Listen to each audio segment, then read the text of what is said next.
So what better thing to have than an award-winning poet on Valentine's Day? Tonight's lecturer is the author of 3 books of poetry, most recently his Kingdom Come radio show, published last year. She has 2 other books, Blinking Ephemeral Valentine,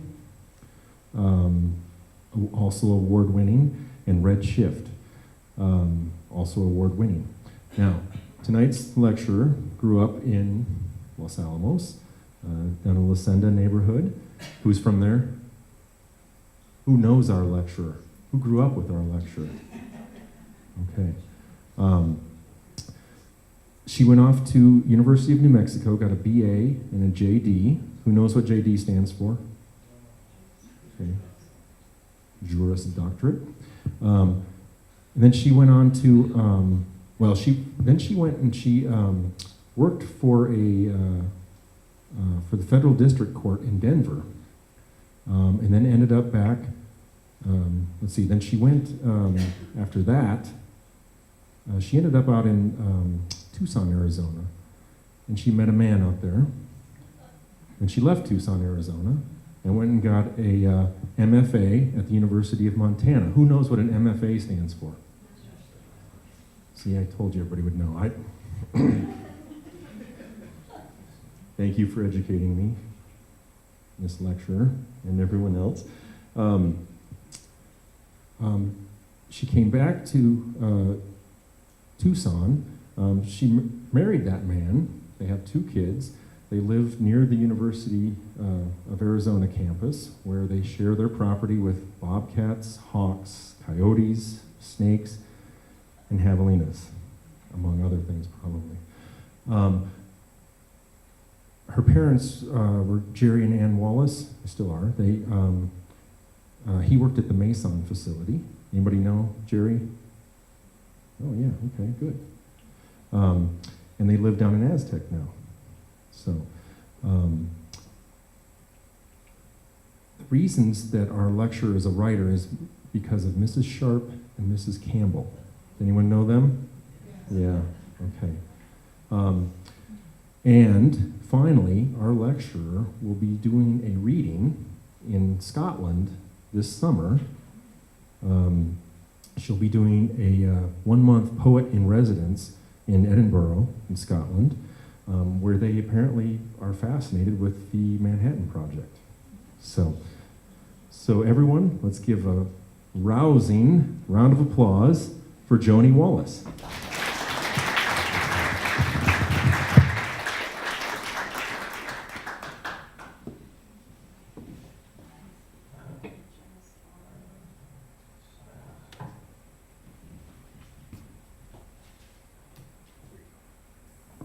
Okay, how's that?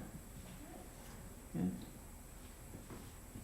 Thank you to the Historical Society of Los Alamos for having me here. What an incredible group of people. It took me to a beautiful dinner. I can't believe I'm reading in Fuller Lodge.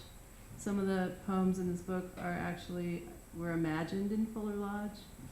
I think some of the ghosts of the project may be here tonight, I hope.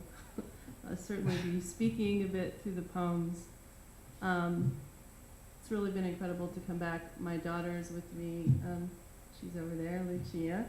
And this afternoon we went to the ice skating rink where I haven't skated in, I'm not going to tell you how many years, but since high school.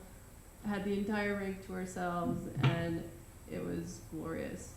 And I have another poem actually set in the ice rink where I had imagined Kitty Oppenheimer skating there. So it's pretty special to be here. And thank you all for coming. I do need to thank Mrs. Sharp,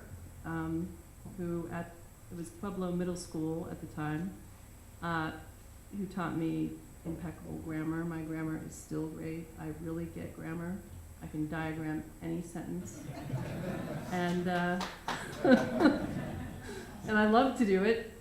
And actually also Mrs. Campbell at the high school, who taught AP English or Honors English, who taught me to love literature and to love writing. And these 2 women are probably a lot of the reason why I'm a writer, other than also growing up here in this beautiful, incredible place on the Pajarito Plateau.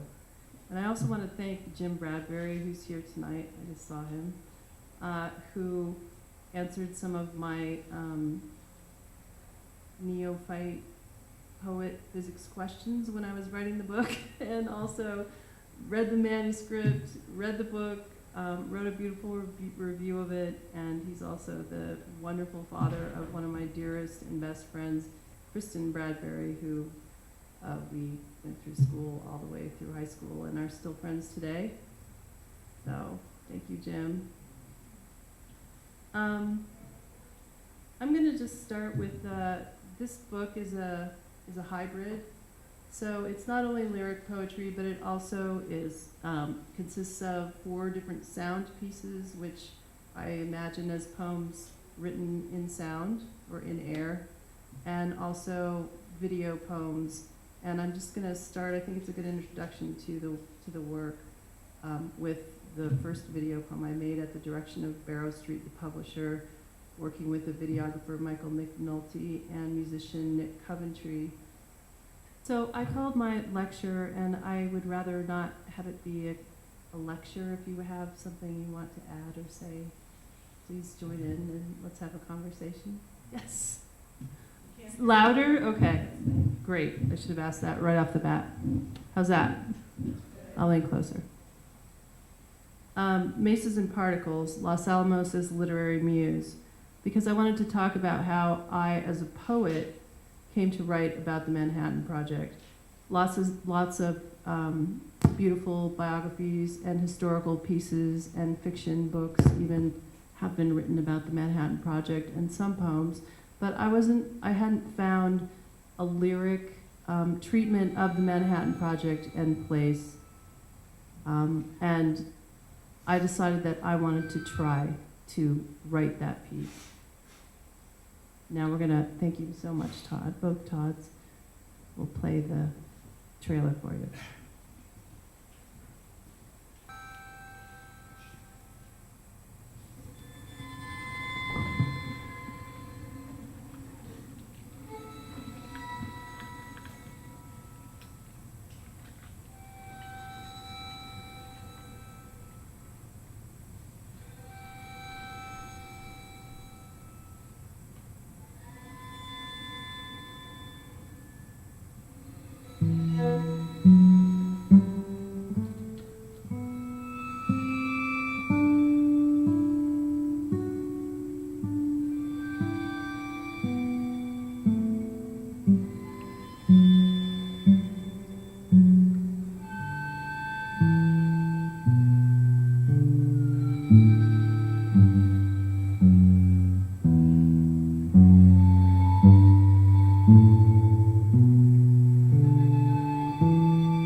So the philosopher John Dewey said that all art is metabolized through experience, and that our immediate environment comes inside us internally.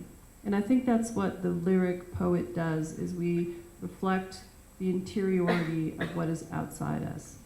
And in a way, it's more similar to song than to narrative.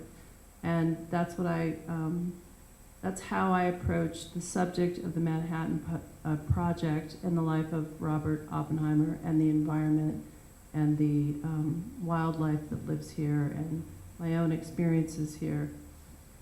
I think when you grow up in northern New Mexico, Los Alamos in particular, at the base of the Jemez mountain range, in the Jemez mountain range on the Pajarito Plateau, it's really impossible not to be moved by this landscape. And so many artists and writers have come before me. One of them, a poet who I love so much, Peggy Church, and with her 50 years of journals, recorded the experience, the internal experience of everything that she saw around her for all of that time here.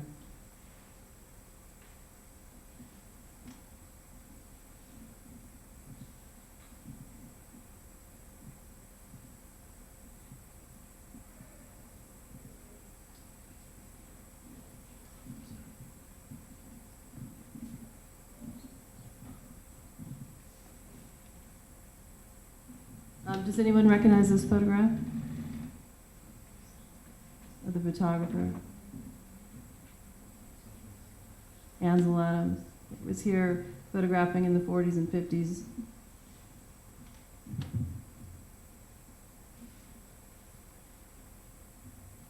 And how about that one? The same. That was taken in the Jemez.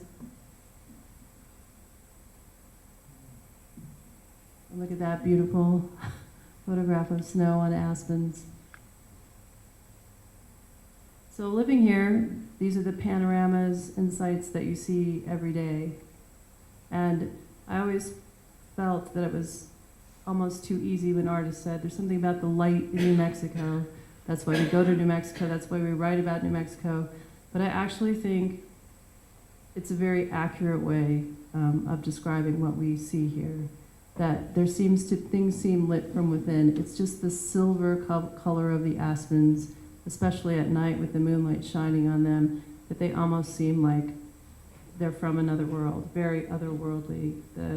The glow that they have, what looks like eyes in the trunks, they're dappling. It's almost like the ghost of the past are right there with you, looking at you.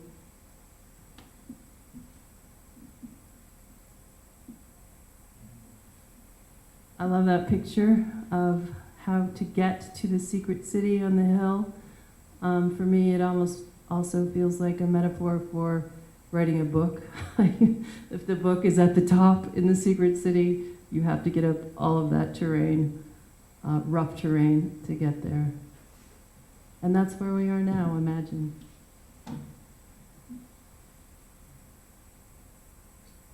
So, for years, I'd wanted to write about Los Alamos and the project, and I didn't feel like I could find anything that was adequate for it as a writer. Both the enormity of the science that happened here, the study of atoms in their tiniest parts, also, of course, the making of the bomb, and the incredible destruction that happened from the bomb, and putting in our hands the ability really to destroy the world, and on top of that, the natural beauty of this place and the awe that you feel living here. So it sat dormant. I tried a few poems; they never felt successful. And then a few years ago, I ran across some videos. I guess Todd was saying earlier they're 8mm, probably taken by the physicist Hugh Bradner during the project. This is a picture of him. Those videos are actually playing in the Historical Society Museum right now. If you go into that back room, you can see them. They're so clear and sharp and amazing. But once I saw those and I looked up Bradner and read a bit more about him, I found out that he had gotten permission from the US Army to document the lives of the scientists while they were working on the project in Los Alamos. And these are essentially home videos. J. Robert Oppenheimer appears in some, Kitty Oppenheimer, all of the scientists and people that were working here. And as an artist and a poet, that turned some sort of key for me. And I thought, well, what is the poetic document of this place? What is the lyric document? What does that look like? How would it sound? Can I try to make that? So that's what ended up to be Kingdom Come radio show.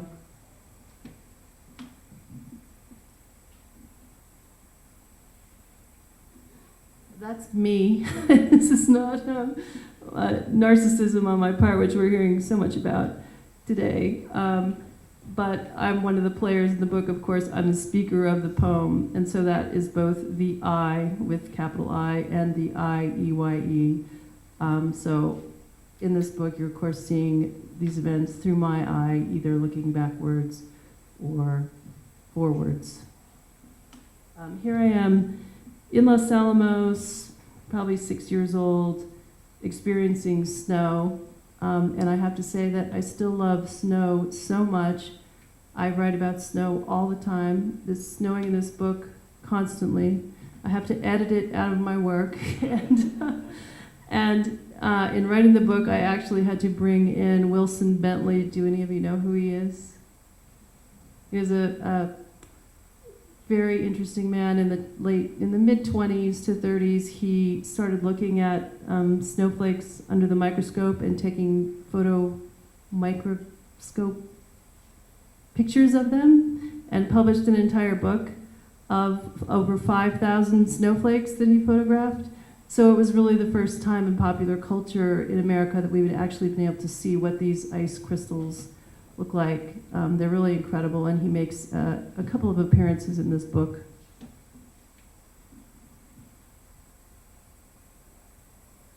And there's Peggy. She was a model for me, so I just wanted to honor her tonight with her beautiful journals and the dream logic she used in them and how she mapped her dreams and her interiority, her interior experience of living in New Mexico.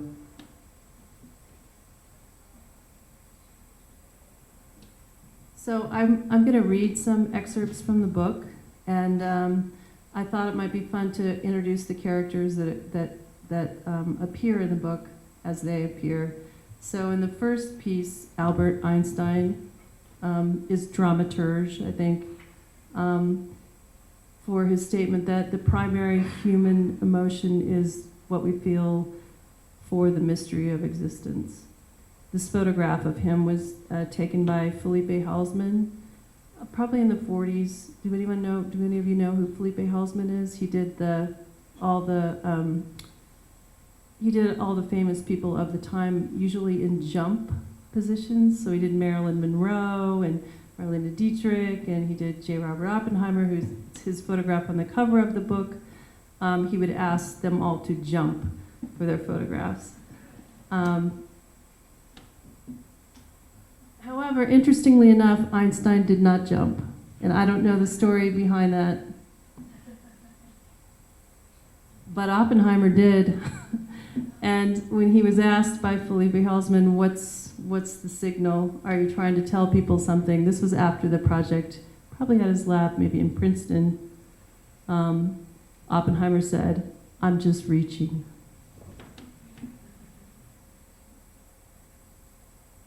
And that's Halsman. He's behind the scenes in the book, taking the photographs. That's his self-portrait. So this piece is the opener in the book. It's called Twilight Amphitheater. Can everyone hear me okay? Okay. To pan the sky over this city is to speak a stunning nothing. In the mind's eye, an approaching storm formation as atomic cloud gathered over Trinity Site, 1945. A physicist's exhalation of relief, joy, fear inside it, a gathering of mule deer underneath. Because there are recordings of J. Robert Oppenheimer speaking under this same expanse, in this same terrain, some part of the man, a history, seems forever caught in the pines, the blades of grass. If I touch the trees, his voice comes alive there. If I touch the grass, I can just make another Hank Williams, that twang inside my own personal childhood pastoral. Sometimes the sky formation morphs, crepuscular rays reaching through the cumuli and onto the sweep, cinematic, projector-lit, a western. Oppenheimer pacing a narrow room in cool of evening. Smoke from a cigarette leaked all around him. His mind working the equation that says the atmosphere will not ignite when the gadget blows straight up into kingdom come. For the tilt shot, Kitty pointing Oppenheimer, a drink in her hand, the clink of ice against glass. Outside a window, caw and call of magpies, a scuffling in the aspen grove. I am simply opening the record. Every cut is a lie. These things were never next to each other in time this way. To render the landscape is to find the voices there, to add and absent them, to attach my own to them, a mapping, cartography of sotto voce, temporally stitched together by birds, by deer, by the animation of insects. For the dossier, primeval forest below the wide open gala. Einsteinian dimensions, a listening. For the soundtrack, scree of a raptor. You are here marks the spot where the deer lay down under blue immensity.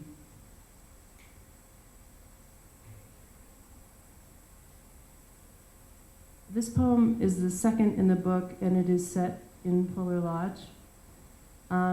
It was named for Copeland's ballet and musical rodeo of the third movement, I think, the dance movement. He said, when asked about it, inside dance music, outside night music.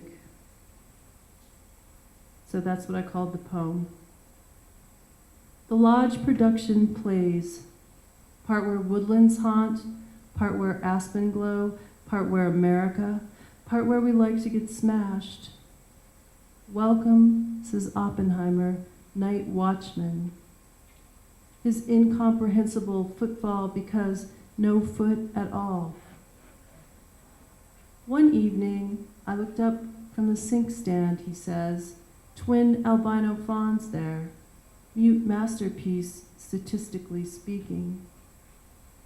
This text for the creature case, I place it there, an understanding.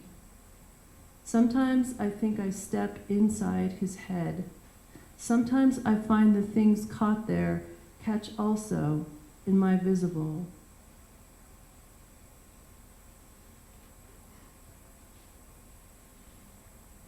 So now we have a few more characters to introduce.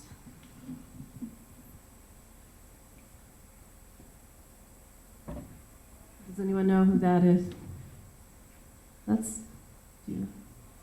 Yamahata, Yosuke Yamahata, who was a Japanese photographer dispatched 2 days after the bombing of Nagasaki to go in and photograph the devastation. Some of those photographs are really just now coming to light, I think in the last couple of years. But he went in with his camera and took probably the greatest record we have of what things looked like after the bomb.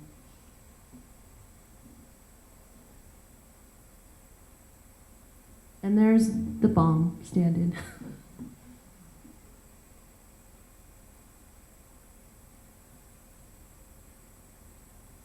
That's Muriel Rukeyser. She was a poet who lived during World War II and wrote about World War II. I think in the opera Dr. Atomic, which I haven't been able to see performed yet, but I'm hoping to, if they're still performing it at some point. They used some lines from her poetry in Dr. Atomic, and she's also a voice in this book. There are a couple places where I took lines from her poems and let her have a voice as well.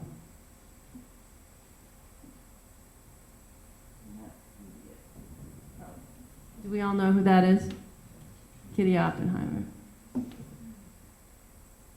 And this poem is called Oppenheimer Drive, which is named, of course, after Oppenheimer Drive, and ends in Fuller Lodge. This is the longest poem in the book. It's a long poem. And I think I'll just read excerpts from it. Oppenheimer Drive. Here in the atomic city, shape of a petal bone on the Mez, here my house, my mother's, my father's, beside the canyon, a stable, an Appaloosa on which to ride. One history as cacophony, hoofbeats across a mesa. One's own as illusory, a street or field, scatter of mule deer glimpsed at dusk. The first water tower says snow, and the second more snow. Across the hill, menagerie of deer, furs bowled out. Inside the clouds, their breaths make bitty lightning, scent of deader grass, leaves. When the deer dream, they dream in tinder trunks. Maybe zh of a Zamboni scraping ice, maybe a blaze, murmur of low plains, a helicopter-strung Bambi bucket of slurry. How does it go, the deer medley? Soft glow of a salt lick above the deer fence, place where a stag leaps and seems to catch mid-air. A man, Oppenheimer, is learning his job description called shadow puppeteer. I can trace the dark and the light forms in the theater. Lub-dub, a sigh. December moon, a body. To light the ready-made, our dumb and deaf projection, the moniker everyday life. When we walk home together, I hear the wind's exquisite things, wormholes and worms, the secret of fawns, mouse intervals, arias, a clearing.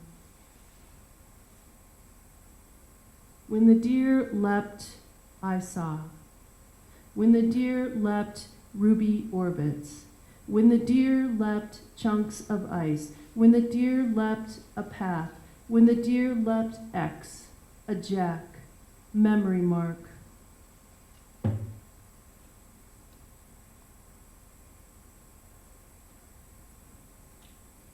See how twilight makes its game, hat, rabbit, chattering off. A swag of deer in head-to-tail formation. If I open the curtain, cutting room where one sits and sits some more. If I am metteur en scène, fly sheet on the table, invisible ink pen to ink in the ghost particles, sinkers on the trinket tray, and all the way to China. If I am cinematographer, stand still these skies, a silver screen, uranium drive-in. If I am audiographer, boom, boom, says the boom carpet. If I am oneographer, that means mapper of dreams.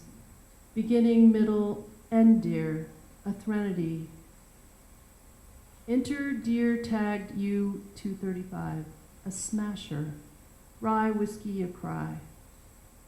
Enter deer made of light, star of light emitted just here.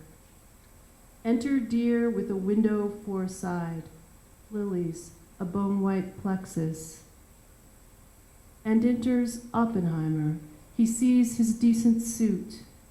Within the image library, oh, of surprise, and a sound like no legs, no tail, a hush across and never touching a dance floor.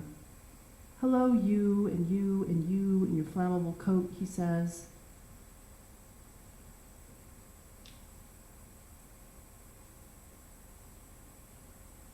Into Hoof's rendition of Unseeable, one can walk right through a flickering herd and into a kind of reversible spell. Any number of constellated points, tinseled or aureoled, a tuning along what is a vapor of deer, and opens into a theater, hum or hymn. Forest, sky, melody, harmony, songs I sang as a child. Reverse the spell and woods a thicket reassemble into a room so bright. The forest presentation of come in, little match. If I put my hand through 27 bones. If I put a foot, 26. Bone testament. So when I sing, follow the string.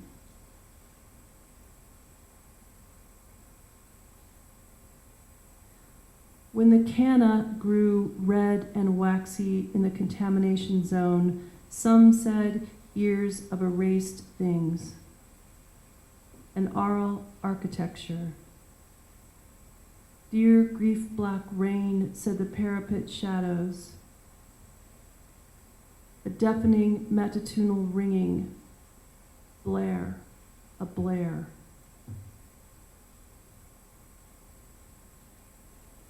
Space and Time, August 10th, 1945. Stitch, stitch of a train's black shoe. A man, Yamahata, entering Nagasaki. His task set forth to document. Black of a camera, click of a shutterfly until it sticks to open black endless. When Yamahata names the exposure, he names it, and then I put my hands through my face.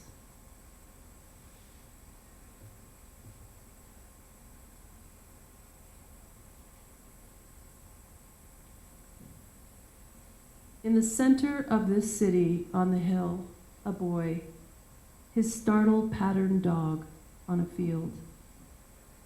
Blake tattooed on an arm, the words, live right, do no harm. The boy kicking it off outside the high school auditorium. I wasn't going anywhere in this town, anywhere. I wasn't going anywhere. He thinks this. And then come up, you witchy combination, which ends in E. E for Elks Club. E for everyone in the antler room. Applause, applause. Oppenheimer, Kitty, everyone below chandelier lights like the whole star lot. Goddish, they say, the plink-plink configuration. Across the way, Oppenheimer Drive. Ticker marquee, I'm under. Snow making dot to dots on a doe's back.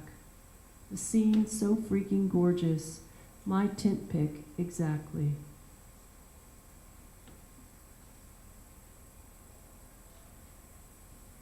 So that's the long poem. I think it's sort of it's long, right? And there's a lot of snow in it, as I said. So I was asked by LA Review of Books to make some more video poems from the book, and I have a couple more. So I have one of Kitty, a representation for Kitty on the ice rink, and I think I'll play that now. It's the end of this section. Does anybody have any comments or questions? Is everyone okay? Are you feeling like timing's good and not going on too long? Okay. That's it. Heavy and long poem. It's a hard one to read.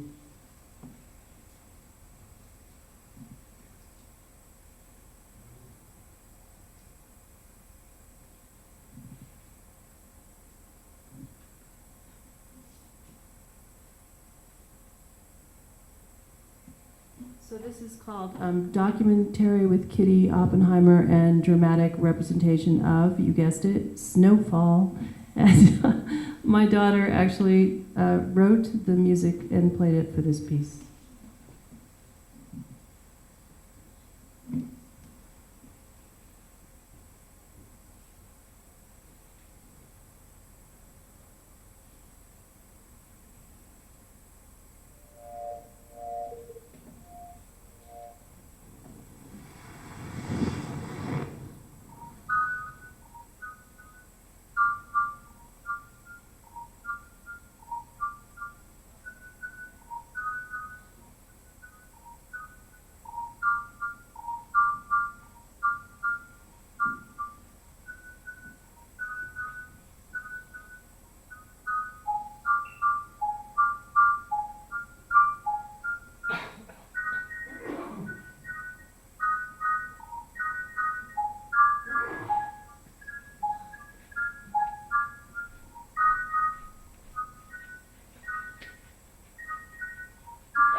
So as part of this project, as a nod to the fact that the speaker is always inherently flawed, right, or biased in some way, I wanted to include some pieces that were more memoir. So I'm just going to read a couple of those from the second section of the book. This is called Spy After Spy, a Shimmy. And accompanied in the book is a picture of my sister and I in these very weird sort of doppelganger maxi dresses standing outside our duplex in Los Alamos. Spy After Spy, a Shimmy. What makes us walk and walk out of the house into the thrum of what has hummed all around us in sleep, fluted or felled? Buzz of an engine, more observable bees, a woodpecker, speckled and flecked, its tap-tap above the rooftop. I'm trying to capture a memory, one moment on a porch, an echo fragment where a jet makes its speed sonic, sidereal report perfectly timed for my sister and me, decoy spies in a summer of spies, and I am following the most elegant fall. She a drape, legs and arm, me, one white Mary Jane kicked so high it catches and caught, jars metal marks from branches, an eclipse of yellow, orange, camouflage loosed.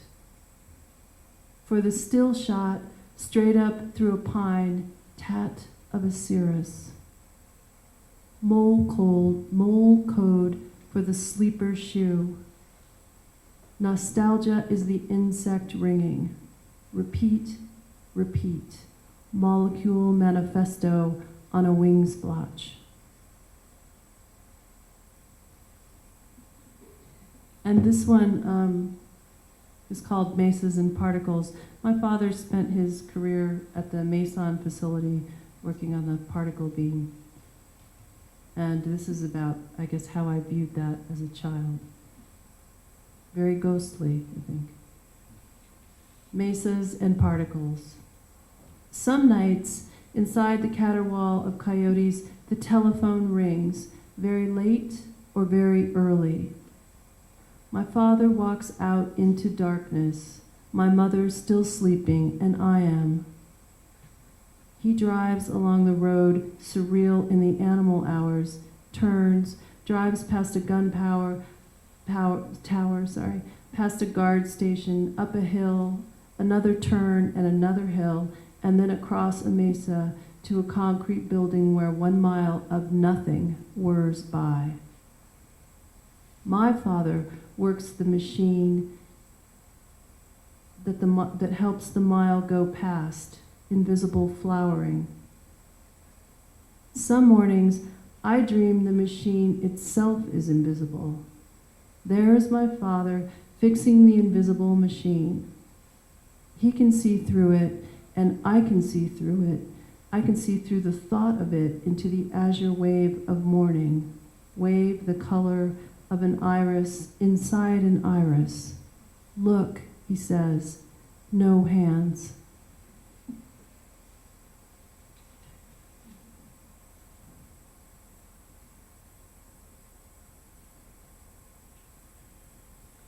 How are we on time? Maybe. I'm just trying to, I don't want to take too much of your evening.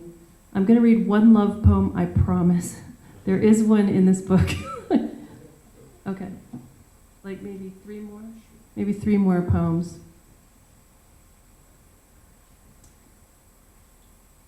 So the third section of the book is written as radio shows. They were somewhat patterned after Beckett's plays in a way.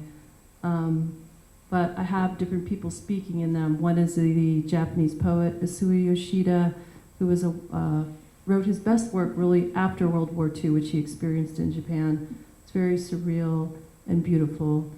And also the French surrealist Marie Oppenheim makes an appearance there, but mostly it's Dr. Oppenheimer talking. So I'm going to read one from there, and then I'll read maybe a love poem and maybe one more. So this is called Jack Rabbit and Black Hole, and it's in Oppenheimer's voice. See how the mind links a landscape. Mesa, concrete block, a turtle turned upside down. From my robin's egg blue convertible, a windshield of daisies made a chain. Assemblage for the nation play. The exact placement of thunderheads, no accident. I saw a jackrabbit lump under Celadon's sage. I saw a jackrabbit bas-relief, meat mark in the bleak terrain. I saw the panorama take no pictures. I saw the dream object, a great mantle eye. I saw the dream object, incandescent brain loosed high above the desert tableau. I saw breaking from the body sun. I saw breaking from the sun false dawn. Zinnias, flash which bloweth. Ruptured flies, mortal flush of the hair, then throat upon throat upon throat, whoosh. I wear it some more.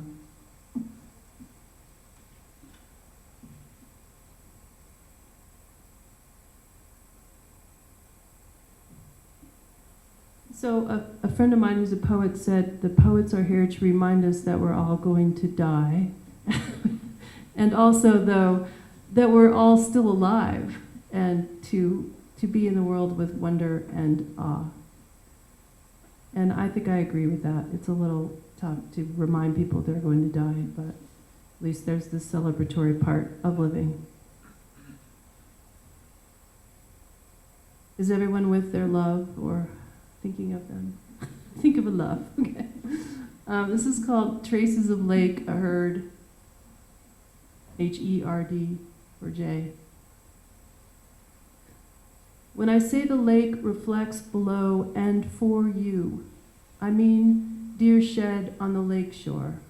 I mean chorus, the way a jinx of trees makes the lake body, elk as phrase. Are they thirsty in the next world? Are they gazing up?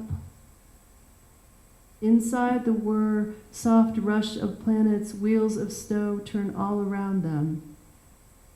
Fancy legs, fancy feet.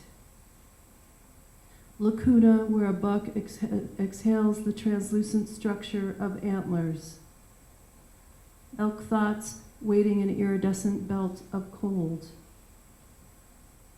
There are clothes we fill, and then the shed pile knits a somber tower. Let down your hair, you say, and I do. Gesture for cascade, a waterfall, the rush into dissolve, a pool of lake. If I say your plane lands, it lands. Spingle spangle on the tarmac. You're here, late in the kitchen, your shoulders, your midnight arms. Outside us moves we can't make. Herds scatter in staggered rays, no perceivable end.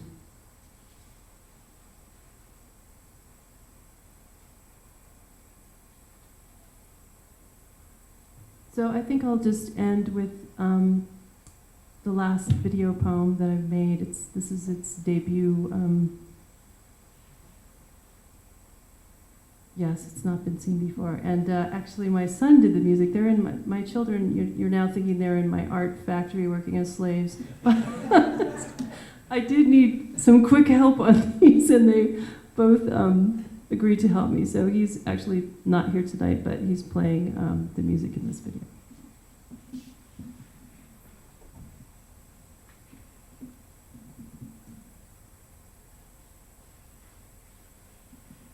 And the poem is called Exposure with Owls. And I had a slide to go with it, which I won't put on now, but it was the Mexican spotted owls that hatched on Lanel land a couple of years ago. There's a family of them, it's so beautiful. And I like to think that these are the owls in the poem.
So thank you so much for having me. I'd love to talk to anyone and sign a book if you want a book. And what an honor, really, and pleasure to be here tonight in Los Alamos and Fuller Lodge. Thank you so much.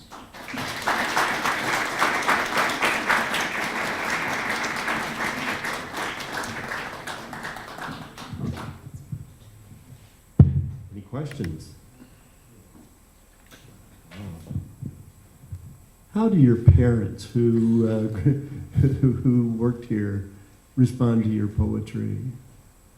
That's a great question. My mother is a musician and really introduced me to poetry. She was always reading poetry to me as a young girl.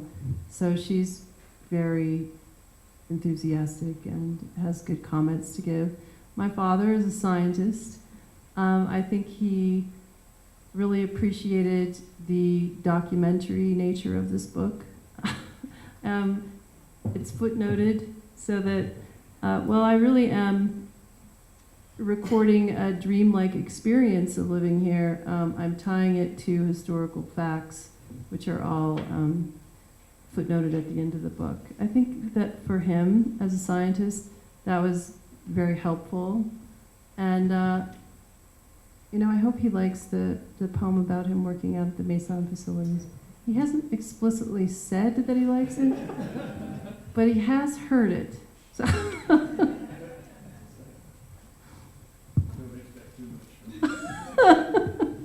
I don't push it. He is from Minnesota. Yes. Yes, he's stoic. So.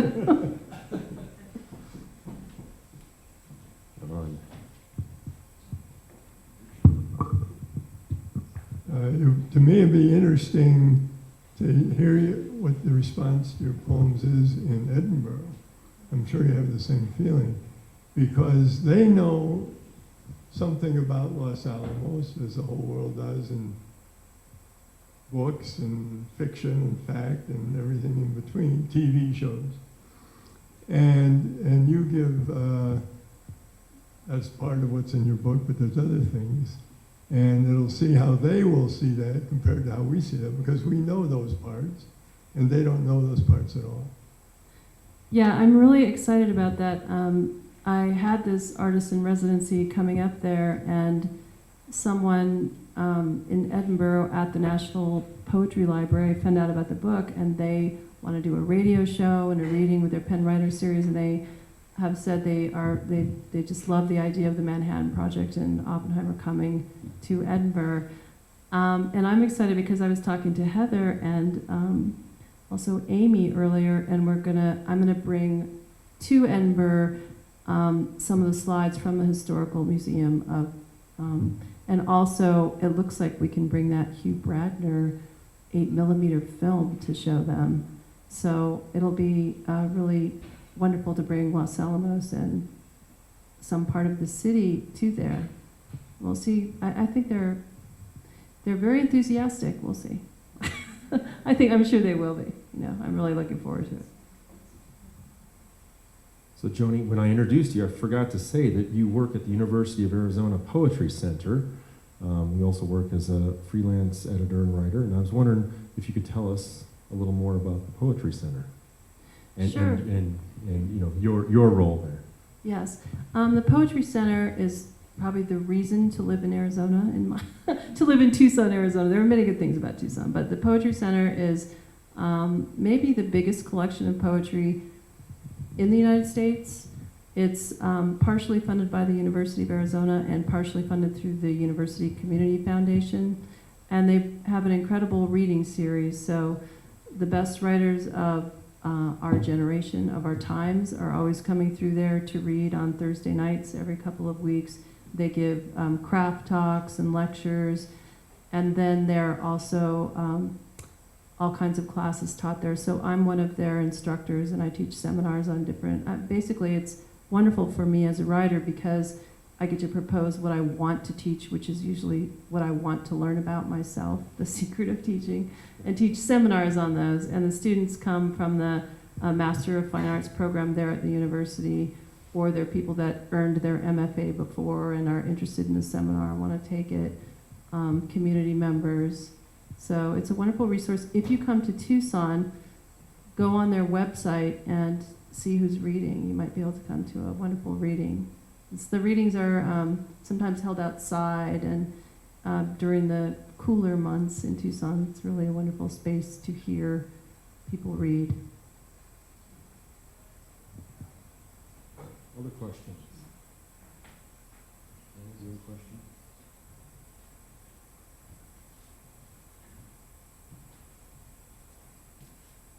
Going once?